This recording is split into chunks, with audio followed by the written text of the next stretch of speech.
আজকে আমি তোমাদের সাথে শেয়ার করব ধাবা স্টাইল পালং চিকেনের একটা দারুণ রেসিপি।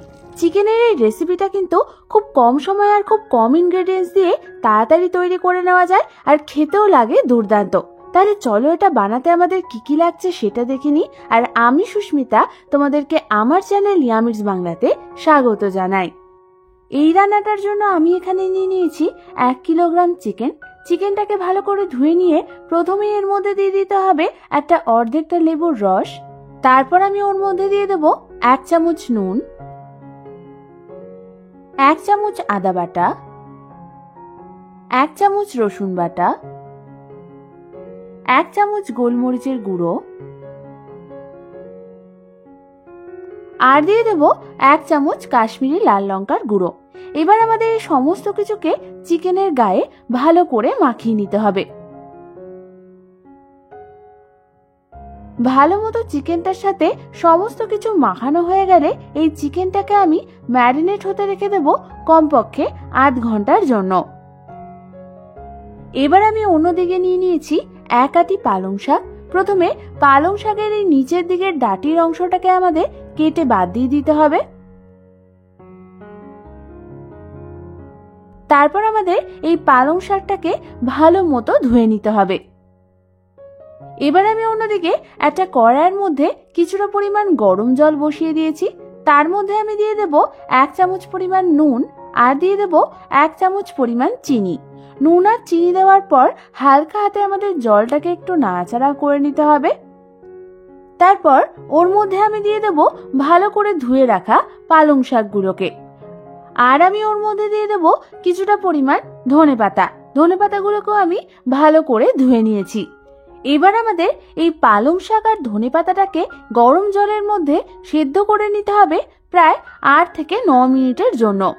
এটা যতক্ষণ ফুটছে ততক্ষণ আমি অন্যদিকে একটা বাটির মধ্যে নিয়ে নিয়েছি কিছুটা পরিমাণ বরফ দেওয়া একদম ঠান্ডা জল। প্রায় 8 থেকে 9 মিনিট ধরে গরম জলে ফোটার পর আমাদের পালং শাক আর ধনেপাতাটা কিন্তু সেদ্ধ হয়ে গেছে। ঠিক এই সময় আমাদের গ্যাস অফ করে দিয়ে এটাকে জল থেকে ছেঁকে তুলে ঠান্ডা জলের মধ্যে দিয়ে দিতে হবে। এই প্রসেসটা করলে কিন্তু পালং শাকের কালারটা সবুজ থাকবে, কালো হয়ে যাবে না। এবার আমাদের এই পালং শাকগুলোকে ঠান্ডা জল থেকে তুলে হাতের সাহায্যে এই এক্সেস জলটা চেপে চেপে ফেলে দিতে হবে। তারপর আমি এটাকে একটা মিক্সার গ্রাইন্ডার জারের মধ্যে ট্রান্সফার করে দেব। এবার আমাদের এটার একটা স্মুথ পেস্ট বানিয়ে নিতে হবে। তোমরা দেখো আমাদের পালং শাকের কিন্তু স্মুথ পেস্ট একদম রেডি হয়ে গেছে। এবার এটাকে সরিয়ে রেখে অন্যদিকে আমি গ্যাস জ্বালিয়ে একটা কড়াই বসিয়ে দিলাম। তারপর ওর মধ্যে আমি দিয়ে দিলাম 3 টেবিল চামচ পরিমাণ সাদা তেল আর দিয়ে দিলাম 1 টেবিল চামচ ঘি। তেল আর ঘিটা গরম হলেই আমি ওর মধ্যে ফোড়নের জন্য দেব 1/2 চামচ পরিমাণ জিরে, 4টে এলাচ, 3টে লবঙ্গ আর দিয়ে দেব 1খানা দারচিনি। এবার ফোড়নটাকে হালকা হাতে একটু নাড়াচাড়া করে নিয়ে আমি ওর মধ্যে দিয়ে দেব 2খানা মিডিয়াম সাইজের ঝিরিঝিরি করে কাটা পেঁয়াজ আর দিয়ে দেব 2খানা কুচনো কাঁচা লঙ্কা। তারপর আমাদের এটাকে মিডিয়াম ফ্লেমে 2 থেকে 3 মিনিটের জন্য হালকা হাতে নাড়াচাড়া করে নিতে হবে। 2 থেকে 3 মিনিট ধরে পেঁয়াজটা ভাজার পর যখন পেঁয়াজটা হালকা বাদামি রং হয়ে আসবে তখন আমি এর মধ্যে দিয়ে দেব 1 টেবিল চামচ আদা রসুন বাটা। এই আদা রসুন বাটাটা দিয়েও আমাদের 2 মিনিটের জন্য হালকা হাতে একটু নাড়াচাড়া করতে হবে। তারপর আমি এর মধ্যে একে একে দিয়ে দেব 2 চামচ পরিমাণ ধনে গুঁড়ো, 1/2 চামচ পরিমাণ জিরে গুঁড়ো, 1/2 চামচ পরিমাণ হলুদ গুঁড়ো আর দিয়ে দেব 1/2 চামচ পরিমাণ কাশ্মীরি লাল লঙ্কার গুঁড়ো। এই সমস্ত মশলাগুলো দেওয়ার পর আমাদের এটাকে একদম লো ফ্লেমে কষিয়ে নিতে হবে 2 থেকে 3 মিনিটের জন্য। 2 থেকে 3 মিনিট পর যখন মশলাটা থেকে হালকা তেল ছেড়ে আসবে তখন আমি এর মধ্যে দিয়ে দেব একটা মিডিয়াম সাইজের কুচনো টমেটো আর দিয়ে দেব 1/2 চামচ পরিমাণ নুন। এবার আমাদের হালকা হাতে একটু নাড়াচাড়া করে নিয়েই একদম লো ফ্লেমে এটাকে ঢাকনা চাপা দিয়ে রেখে দিতে হবে যতক্ষণ না আমাদের টমেটোটা গলে আসছে। বেশ কিছুক্ষণ পর ঢাকনা খুলে তোমরা দেখো আমাদের টমেটোটা কিন্তু নরম হয়ে গেছে। ঠিক এই সময় আমাদের খুন্তির সাহায্যে হালকা হাতে একবার নাড়াচাড়া করে নিতে হবে। এবার এই গ্যাসের ফ্লেমটা লো থাকা অবস্থায় আমি এর মধ্যে দিয়ে দেব 2 টেবিল চামচ পরিমাণ ফ্যাটানো টক দই। টক দইটা দিয়েও আমাদের হালকা হাতে সমস্ত কিছু একবার 1 থেকে 2 মিনিটের জন্য নাড়াচাড়া করে নিতে হবে। 1 থেকে 2 মিনিট পর আমি এর মধ্যে দিয়ে দেব ম্যারিনেট করে রাখা চিকেনগুলোকে। এবার আমাদের হাই ফ্লেমে এই চিকেনটাকে সমস্ত মশলার সাথে ভালো মতো নাড়াচাড়া করতে হবে প্রায় 4 থেকে 5 মিনিট ধরে। 4 থেকে 5 মিনিট ধরে চিকেনটাকে ভালো মতো কষানোর পর আমি এর মধ্যে দিয়ে দেব আগের থেকে বানিয়ে রাখা পালং শাকের পেস্টটা দেওয়ার পর আমাদের চিকেনটার সাথে একবার সমস্ত কিছু হালকা হাতে নাড়াচাড়া করে নিতে হবে। তারপর ওই মিক্সার গ্রাইন্ডার জারের মধ্যে আমি দিয়ে দেব প্রায় 1 কাপ পরিমাণ গরম জল। তারপর ওই মিক্সার গ্রাইন্ডার জার ধোয়া জলটাও আমি ওর মধ্যে দিয়ে দেব। এবার আমাদের সমস্ত কিছুকে চিকেনটার সাথে ভালো মতো একবার নাড়াচাড়া করে নিতে হবে।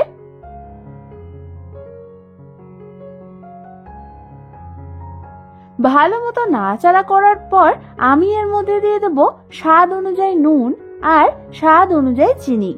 নুন আর চিনিটা দিয়েও আমাদের হালকা হাতে সমস্ত কিছু একবার মিশিয়ে নিতে হবে। ভালো মতো মেশানো হয়ে গেলে আমি এটাকে ঢাকনা চাপা দিয়ে একদম মিডিয়াম ফ্লেমে রেখে দেব প্রায় 6 থেকে 7 মিনিটের জন্য। 6 থেকে 7 মিনিট পর ঢাকনা খুলে তোমরা দেখো আমাদের গ্রেভি থেকে কি সুন্দর তেল ছেড়ে দিয়েছে আর আমাদের চিকেনগুলো কিন্তু একদম সেদ্ধ হয়ে গেছে। ঠিক এই সময় আমাদের হালকা হাতে সমস্ত কিছুকে একবার নাড়াচাড়া করে নিতে হবে। এবার এদিকে গ্যাসের ফ্লেমটাকে একদম লো করে দিয়ে অন্যদিকে আমি একটা ছোট্ট তাওয়া বসিয়ে নিলাম। তারপর ওর মধ্যে আমি দিয়ে দেব 1 টেবিল চামচ পরিমাণ ঘি। ঘিটা গরম হলে আমি ওর মধ্যে দিয়ে দেব 1 টেবিল চামচ পরিমাণ কুচনো রসুন।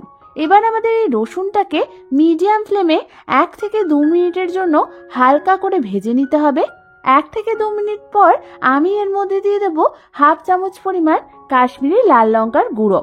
তারপর হালকা হাতে একটু নাড়াচাড়া করে নিয়ে এই মিশ্রণটাকে আমি ওই গ্রেভির মধ্যে দিয়ে দেব।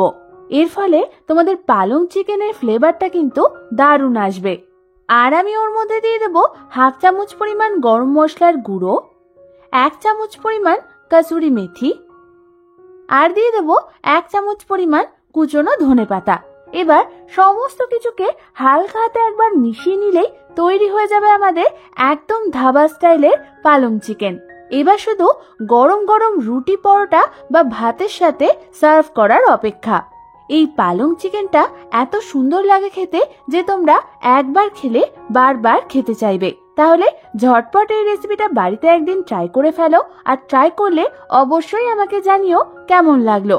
আমার চ্যানেলে চিকেনের আরো দারুণ দারুণ রেসিপি রয়েছে, দেখতে চাইলে উপরের আই বাটনটা ক্লিক করে দেখে নিতে পারো। আর এই রেসিপিটা যদি ভালো লেগে থাকে একটা লাইক করে দিও, আর আমার চ্যানেলটা এখনো সাবস্ক্রাইব করা না থাকলে ঝটপট সাবস্ক্রাইব করে নাও। তোমাদের যদি কোনো রেসিপির রিকোয়েস্ট থাকে সেটাও আমাকে কমেন্টসে জানিও, আমি অবশ্যই তোমাদের সাথে শেয়ার করব।